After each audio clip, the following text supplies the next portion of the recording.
Stock Market Kannada, Triple Stock Explorer KTL. Disclaimer: This is not an investment advice. All the contents of this video for educational purpose only. Always do your own research before investing. ನಮಸ್ಕಾರ friends, ನಾವು stock ಮಾರ್ಕೆಟಲ್ಲಿ ಸುಮಾರು 5,000 to 6,000 ಕಂಪ್ನಿಗಳಿರ್ತವೆ.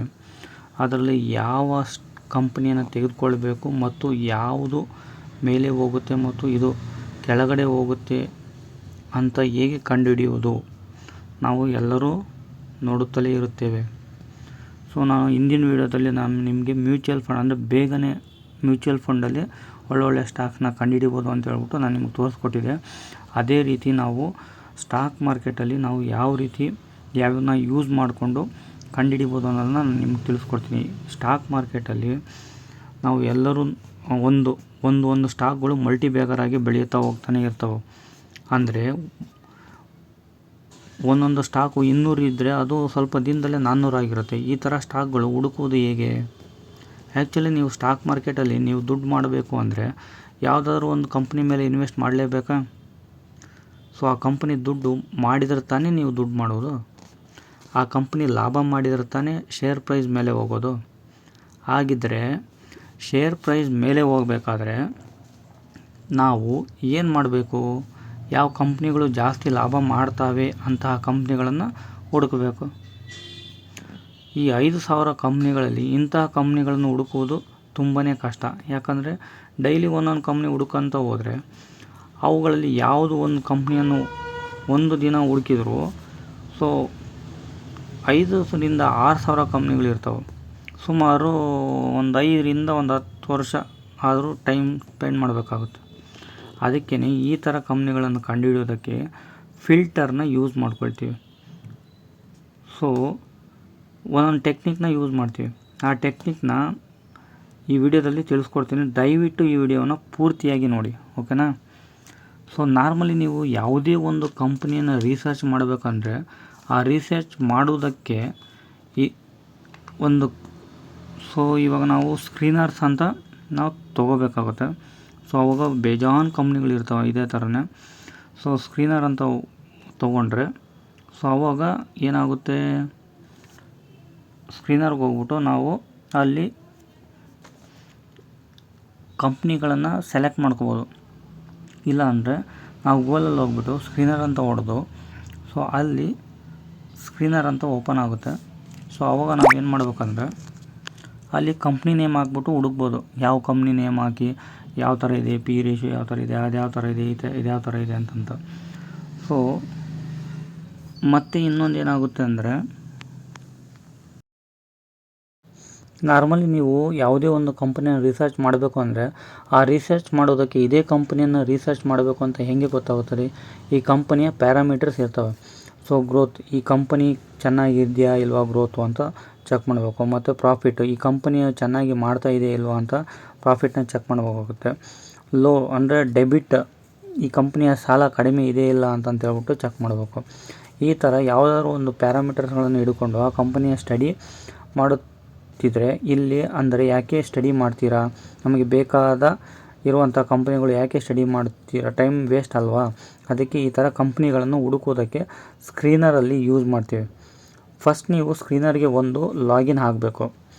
ಇಲ್ಲಿ ಇಲ್ಲ ಅಂದರೆ ಇದು ನಿಮಗೆ ಸಿಗೋದಿಲ್ಲ. ನೀವು ಸ್ಕ್ರೀನರಲ್ಲಿ ಕ್ಲಿಕ್ ಮಾಡಿಬಿಟ್ಟು so create A new screener ಅಂತ ಇರುತ್ತೆ, ಅದರ ಮೇಲೆ ಕ್ಲಿಕ್ ಮಾಡಬೇಕಾಗುತ್ತದೆ. ಸೊ ಆವಾಗ create A new screener open ಆಗುತ್ತೆ. ಅದು ಆದ ಮೇಲೆ ಮೊದಲನೇದಾಗಿ ಡೆಬಿಟ್ ಟು ಈಕ್ವಿಟಿ ರೇಷಿಯೋ, ಓಕೆನಾ? ಸೊ ನಿಮಗೆ ಡೆಬಿಟ್ ಟು ಈಕ್ವಿಟಿ ರೇಷಿಯೋ ಅಂತಂದರೆ ಸೊ ಈಕ್ವಿಟಿ ಅಂತಂದರೆ ಇರುವಂಥ ಅಸೆಟ್ ಕಂಪನಿ ಹತ್ತಿರ ಎಷ್ಟು ದುಡ್ಡು ಇದೆ ಅದರ ತಕ್ಕಂತೆ ಕಂಪನಿ ಎಷ್ಟು ಸಾಲ ಮಾಡಿದೆ ಅಂತ ಕಂಪನಿ ಅಥವಾ ಒಬ್ಬ ವ್ಯಕ್ತಿ ಯಾವಾಗ ಸಾಲ ಜಾಸ್ತಿ ಮಾಡಿರ್ತಾನಲ್ಲ, ಒಂದು ಎಕ್ಸಾಂಪಲ್ ಇದು, ಒಬ್ಬ ವ್ಯಕ್ತಿ ಯಾವಾಗ ಸಾಲ ಜಾಸ್ತಿ ಆವಾಗ ಅವನು ಹಾಳಾಗಿರ್ತಾನೆ ಅಥವಾ ಕಂಪನಿಯು ಅಷ್ಟೇ. ಅಂದರೆ ಮನುಷ್ಯ ಆದರೂ ಹಾಳಾಗ್ತಾನೆ, ಇಲ್ಲ ಕಂಪನಿಯೂ ಅಷ್ಟೇ ಹಾಳಾಗುತ್ತೆ, ಓಕೆನಾ? ಸೊ ಸೇಲ್ಸ್ ಗ್ರೋತ್ ಅಂದರೆ so return on capital employed ಅಂತ ಇದೆ. ಸೊ ಅಂದರೆ ಕಂಪನಿ 100 ರು ಹಾಕಿದರೆ ಅಂದರೆ 100 ರುಗೆ ಕಂಪನಿ ಎಷ್ಟು ದುಡಿತಾ ಇದೆ ಅಂತ ಅರ್ಥ. ಇಲ್ಲಿ ಏನಾಗಿರುತ್ತೆ ಅಂದರೆ ಕಂಪನಿಯು ಸಾಲ ಕೂಡ ಯೂಸ್ ಮಾಡಿಕೊಂಡಿರುತ್ತೆ. ಕಂಪನಿಯು ಹತ್ತಿರ 100 ರು ಇರುತ್ತದೆ, ಇನ್ನೊಂದು ಕಡೆ 50 ರು ಸಾಲ ತಂದಿರುತ್ತದೆ. ಕಂಪನಿಯು ಟೋಟಲ್ ರಿಟರ್ನ್ ಆನ್ ಕ್ಯಾಪಿಟಲ್ ಎಷ್ಟು ಆಯಿತು, ರಿಟರ್ನ್ ಆನ್ ಕ್ಯಾಪಿಟಲ್ ಎಂಪ್ಲಾಯ್ಡ್, ಕ್ಯಾಪಿಟಲ್ನ ಎಷ್ಟು ಎಂಪ್ಲಾಯ್ಡ್ ಮಾಡಿದ್ದೀಯಾ ಮತ್ತು ದುಡಿಯುವುದಕ್ಕೆ ಎಷ್ಟು ಕಳಿಸಿದ್ದೀಯಾ ಅಂತ. ಓಕೆನಾ. ಇನ್ವೆಸ್ಟ್ ಮಾಡಿರುವ ದುಡ್ಡಿಗೆ ಎಷ್ಟು ರಿಟರ್ನ್ ತೆಗೆದುಕೊಡ್ತಾ ಇದೆ ಅಂತ ಅರ್ಥ. ಓಕೆ. ಪ್ರಾಫಿಟ್ ಗ್ರೋತ್ ಅಂದರೆ ನಿವ್ವಳ ಲಾಭ, ಅಂದರೆ ಮನೆಗೆ ತೆಗೆದುಕೊಂಡು ಹೋಗುವುದು. ಇದು ವರ್ಷದಿಂದ ವರ್ಷಕ್ಕೆ 15% ಗ್ರೋ ಆಗಿರಬೇಕು. ಓಕೆನಾ, ಅಂದರೆ ಪ್ರಾಫಿಟ್ ಗ್ರೋತು. ಪೆಗ್ ರೇಷನು 1.5% ಕಡಿಮೆ ಆಗಿರಬೇಕು. ಸೊ ನಾರ್ಮಲಿ ಇನ್ವೆಸ್ಟರ್ಸ್ ಫಂಡಮೆಂಟಲ್ ಕಲಿಯೋದಕ್ಕೆ ಸ್ಟಾರ್ಟ್ ಮಾಡಿದ್ದೀರಾ ಎಂದರೆ ಪೆಗ್ ರೇಷನು ಇಂಪಾರ್ಟೆಂಟ್ ಆಗಿರ್ತದೆ. Peg ratio 20, company year on year growth 20 ಆದರೆ 20% ಆಯಿತು. Peg ratio 30, company year on year growth 20% ಆದರೆ 1.5% ಆಗುತ್ತೆ. So interest coverage ratio. ಓಕೆನಾ. ಇಂಟ್ರೆಸ್ಟ್ ಕವರೇಜ್ ರೇಷಿಯೋ ಬಂದ್ಬಿಟ್ಟು ಕಂಪನಿ ಮಾಡಿರುವ ಎಬಿಟಾ ಇರುತ್ತೆ ಅಲ್ಲ, ಸಿಂಪಲಾಗಿ ಹೇಳುತ್ತೇನೆ ಕೇಳಿ. ನನ್ನದು ಒಂದು ಕಂಪನಿ ಇರುತ್ತೆ ಅಲ್ವಾ, ಈ ಕಂಪನಿ 1 crore ವ್ಯಾಪಾರ ಮಾಡಿದೆ ಅಂದರೆ ಅದಕ್ಕೆ ಬೇಕಾಗಿರುವ ಸಾಮಗ್ರಿಗಳು, example cost, rent, electric bill, salary, ಇದು ಎಲ್ಲ ಸೇರಿ 50 ಲಕ್ಷ ಆಗಿರುತ್ತೆ. ಸೊ ಇನ್ನು 50 lakh ಉಳಿದಿರುತ್ತೆ ಅಲ್ವಾ, ಅದನ್ನೇ ಎಬಿಟಾ ಅಂತ ಕರೀತಾರೆ. ಓಕೆನಾ. ಸೊ ಮತ್ತು ಇದಕ್ಕೆ ಟ್ಯಾಕ್ಸು, ಇಂಟ್ರೆಸ್ಟು, ಇದಕ್ಕಿಂತ ಮುಂಚೆ ಉಳಿದಿರುವ ಮೊತ್ತವನ್ನು ಎಬಿಟಾ, ಇದರಿಂದ ಎಷ್ಟು ಇಂಟ್ರೆಸ್ಟ್ ಕಟ್ಟಬಹುದು ಅಂತ ತಿಳಿದುಕೊಳ್ಳುವುದಕ್ಕೆ ಇಂಟ್ರೆಸ್ಟ್ ಕವರೇಜ್ ರೇಷಿಯೋ ಅಂತ ಕರೆಯುತ್ತೇವೆ. ಅರ್ಥ ಆಯ್ತಾ? ಇಷ್ಟೇ ಇಂಟ್ರೆಸ್ಟ್ ಕವರೇಜ್ ರೇಷಿಯೋ ಅಂತಂದರೆ. ನೀವೀಗ ಸ್ಕ್ರೀನರಿಗೆ ಬಂದು ಸ್ಕ್ರೀನರಲ್ಲಿ ಸೊ ಈ ಥರ ಬರುತ್ತೆ. ನಾನು ಈಗ ಆಲ್ರೆಡಿ ರೆಡಿ ಮಾಡಿ ಇದನ್ನು.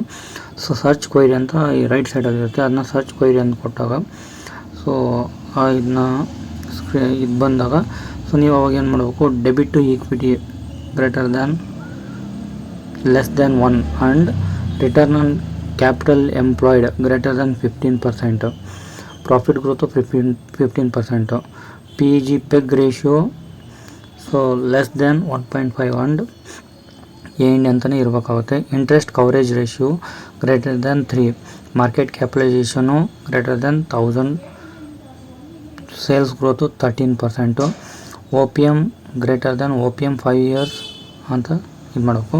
DMA 200. ಸೊ ಇನ್ನೂ ಬೇರೆಲ್ಲ ಹಾಕೋಬೋದು ನೀವು. ಸೊ ಅದನ್ನೆಲ್ಲ ಹಾಕ್ಕೊಂಡು ಚೆಕ್ ಮಾಡಿದಾಗ ನಿಮ್ಗೆ ಹೆಂಗೆ ಬರುತ್ತೆ ಅಂದರೆ ಯಾವ್ಯಾವ ಬರ್ತಾವೆ ಕಂಪ್ನೀಸ್ ಅಂತಂದರೆ ನನಗಿಲ್ಲಿ 13 ಕಂಪ್ನಿ ಓಪನ್ ಆಗಿದೆ. ಫಸ್ಟ್ ಬಂದು ಟಿಪ್ಸ್ ಮ್ಯೂಸಿಕ್ ಅಂತಿದೆ. ಸೊ ಇವನಲ್ಲಿ ನೆಕ್ಸ್ಟು ಪಿ ರೇಷಿಯೋ ಮತ್ತು ಮಾರ್ಕೆಟ್ ಕ್ಯಾಪ್ ಎಷ್ಟೈತೆ, ಡಿವಿಡೆಂಡ್ ಯೀಲ್ಡ್ ಎಷ್ಟೈತೆ, net profit quarterly profit, sales quarterly sales, ROCE, debit equity, profit growth. Okay, ಈ ಥರ ಸಿಗುತ್ತೆ ನಿಮಗೆ. ಓಕೆ, ಇದನ್ನೆಲ್ಲ ಚೆಕ್ ಮಾಡ್ಕೋಬೋದು ನೀವು. ಸೊ ಅದರಲ್ಲಿ ನೀವು ನೋಡಿರಿ, ಇದನ್ನು ಹಿಂಗೆ ಓಪನ್ ಮಾಡಿದ್ರೆ ಸೊ 6000 ಇದು ಮಾರ್ಕೆಟ್ ಪ್ರೈಸ್ ಎಷ್ಟಿದೆ, 6677. ಸೊ ಅಬೌಟ್ ಕಂಪ್ನಿ ಡೀಟೇಲ್ಸ್ ಎಲ್ಲ ಬರ್ತಿದ್ದು. Shilchar technology is engaged in the business of manufacturing electronics and telecom and power distribution transformers. The company has recently ventured into the manufacturing of Ferrari transformers. ಇದರಲ್ಲಿ so ತೊಗೊಂಡು market cap 5093 crore ಇದೆ. Current price 6677. High ಎಷ್ಟಿರುತ್ತೆ, low ಎಷ್ಟಿರುತ್ತೆ ಕೊಟ್ಟಿರ್ತಾನೆ. Stock PE, book value, dividend yield, so ROCE, ROE. So ನಮಗೆ ROE is important. ROE ಎಷ್ಟು ಇರಬೇಕು, 15% ಮೇಲೆ ಇರಬೇಕು. ಇದು 52.8, ಸೂಪರ್ ಇದೆ. Face value, CMP. ಸೊ ಒಂದೊಂದೇ ತೊಗೋಬೋದು ನೀವು. PE ರೇಷಿಯೋ ನೋಡ್ಕೋಬೋದು. ಈಗ ನೀವು 1 year ಬೇಕಾದ್ರೆ ಚೆಕ್ ಮಾಡ್ಕೋಬೋದು. ಸೊ PE ರೇಷಿಯೋ ಕಡಿಮೆ ಇತ್ತು ಅಂದರೆ ನೀವು ಬೈ ಮಾಡ್ಕೋಬೋದು. ಬೈಯಿಂಗ್ ಅನ್ನೋ ಝೋನಲ್ಲೇ ಇದೆ. Company is almost debit free. So positives ಏನೇನಿದೆ ಇದರಲ್ಲಿ, ಆಲ್ಮೋಸ್ಟ್ ಡೆಬಿಟ್ ಫ್ರೀ ಇದೆ. Company is expected to give good quarter. Company has delivered good profit growth of 151% CAGR over last 5 years. Company has a good return on equity. ROE track record 3 years.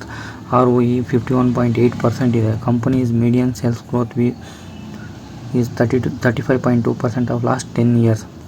So ಇದು negative point. So stock is trading at 14.7 times its book. Negative point ಏನಲ್ಲ, but so ಯಾವ ಥರ ಇದೆ ಅಂತ. Working capital days have increased from 103 days to 144 days. So ಈ ಥರ ಇರುತ್ತೆ, ಓಕೆನಾ. ಮತ್ತು ABB ಅದೇ ಇದರಲ್ಲಿ ನೋಡಿರಿ, ಇದು ಎಷ್ಟನೇ ಸ್ಥಾನದಲ್ಲಿದೆ. ABB ಫಸ್ಟ್ನೇ ಸ್ಥಾನದಲ್ಲಿದೆ. Siemens, CG power India, Suzlon energy ಇದೆ, BHEL ಇದೆ, ವಾರೆ ಇಂಜಿನಿಯರ್ಸ್ ಇದೆ, ಇಟಾಚಿ ಇಂಜಿನಿಯರ್ ಇದೆ, ಸುಶೆಲ್ಸರ್ ಟೆಕ್ ಅಂದರೆ 8ನೇ ಸ್ಥಾನದಲ್ಲಿದೆ.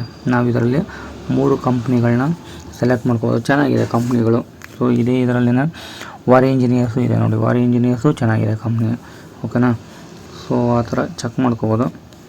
ಸೊ ಅದು ಚೆನ್ನಾಗಿ ಇದು ಕೊಟ್ಟಿದೆ. ಕ್ವಾರ್ಟರ್ಲಿ ರಿಸಲ್ಟ್ ಯಾವ ಥರ ಇದೆ. March 2025 232 sales, expenses 161, operating profit 71, almost ಇವೆಲ್ಲ ಕ್ರೋರ್ಸಲ್ಲಿರುತ್ತೆ ನೋಡಿರಿ. ಇಲ್ಲಿ quarterly result figures in RS crores, okay. Operating margin 31%, other income 5, okay. So ನೀವು ಇದೇ ಥರನೇ ಚೆಕ್ ಮಾಡಿಕೊಡ್ರಿ. ನಿಮಗೆ ಸಾಲ ಎಲ್ಲಿ ಸಿಗುತ್ತೆ ಚೆಕ್ ಮಾಡೋದು ಅಂದರೆ ಇಲ್ಲಿರುತ್ತೆ ನೋಡಿರಿ. ಆಲ್ಮೋಸ್ಟ್ ಸಾಲನೇ ಇಲ್ಲ, ಲಾಂಗ್ ಟರ್ಮ್ ಇಲ್ಲ, ಶಾರ್ಟ್ ಟರ್ಮ್ ಇಲ್ಲ. ಒಳ್ಳೆ ಕಂಪ್ನಿ ಇದೆ ನೋಡಿರಿ ಇದು. ಯಾಕೆಂದರೆ ಸಾಲ ಇಲ್ದಿದ್ದ ಕಂಪ್ನಿ ಚೆನ್ನಾಗಿ ಪರ್ಫಾರ್ಮೆನ್ಸ್ ಮಾಡೋದಕ್ಕೆ ಸೂಪರಾಗಿರುತ್ತೆ. ಸೊ ನೀವು ಒಂದು ಸರ್ತಿ ಎಲ್ಲ ಚೆಕ್ ಮಾಡಿ ನಾನು ಇದನ್ನು ಬೈ ಮಾಡಿ ಅಂತ ಹೇಳೋದಕ್ಕೆ, ಯಾಕೆ ಇದು ಓನ್ಲಿ ಎಜುಕೇಷನ್ ಪರ್ಪಸ್ ಅಷ್ಟೇ ನಾನು ನಿಮ್ಗೆ ಇದು ಮಾಡ್ತಾಯಿದ್ದೆ, ಓಕೆನಾ. ಸೊ ಇದೇ ಥರನೇ ನೀವೆಲ್ಲನೂ ಸೊ ಈ ಸ್ಕ್ರೀನರಲ್ಲಿ ನೀವು ಚೆಕ್ ಮಾಡ್ಕೋಬೋದು. ಹಂಗೆ ಬ್ಯಾಕ್ ಬಂದರೆ ನೋಡಿರಿ ಈ ಥರ ಬರುತ್ತೆ ನೋಡಿರಿ. ವಾರೆ ಇಂಜಿನಿಯರ್ಸ್ ಇದೆಯಾ, ರಾಜೋ ಇಂಜಿನಿಯರ್ಸ್ ಇದೆ, ಫೋರ್ಸ್ ಮೋಟರ್ಸ್ ಇದೆ, ಎಲ್ಕಾನ್ ಇಂಜಿನಿಯರಿಂಗ್, ಕಿರಿ pneumatic, trill, choice Intel, PT engineer, Tejas networks, ಈ ಥರ ಇದೆ. ಸೊ ಈ ಥರ ನೀವು ಇದನ್ನು ಅದು ಕಸ್ಟಮ್ ಕ್ವೈರಿ ಅಂತ ಇರುತ್ತಲ್ಲಿ ಮೇಲ್ಗಡೆ. ಸೊ ಆ ಥರ ಬಂದಾಗ ಓನ್ಲಿ ಕಂಪ್ನೀಸ್ ಅದನ್ನು ಸೆಲೆಕ್ಟ್ ಮಾಡಿ ರನ್ ದಿಸ್ ಕ್ವೈರಿ ಅಂತ ಕೊಟ್ಟರೆ ಸೊ ನಿಮಗೆ ಈ ಥರ ಬರುತ್ತೆ, ಈ ಥರ ಕಂಪ್ನಿ ಸಿಗುತ್ತೆ. ನೀವೇನು ಕೊಟ್ಟಿರ್ತೀರಲ್ಲ ಅದ್ರ ಮೇಲೆ ಡಿಪೆಂಡ್ ಇರುತ್ತೆ. ಅಂದರೆ debit, equity, return on capital ಅಲ್ಲಿ ಸೆಲೆಕ್ಟ್ ಮಾಡ್ದಂಗೆ ನಿಮ್ಗೆ ಬರ್ತಾ ಇರುತ್ತೆ ನೀಟಾಗಿ. ಅವನ್ನೆಲ್ಲ ಚೆನ್ನಾಗಿ ಇದು ಮಾಡಿಕೊಡ್ರಿ. ಸೊ ಪಕ್ಕದಲ್ಲಿ AND ಅಂತಲೇ ಇರಬೇಕು. ಸೊ ಲಾಸ್ಟ್ನೇದಕ್ಕೆ ಮಾತ್ರ ಕೊಡೋಕೆ ಹೋಗಬೇಡಿ, ಓಕೆನಾ. This is the method, okay. Thank you for watching.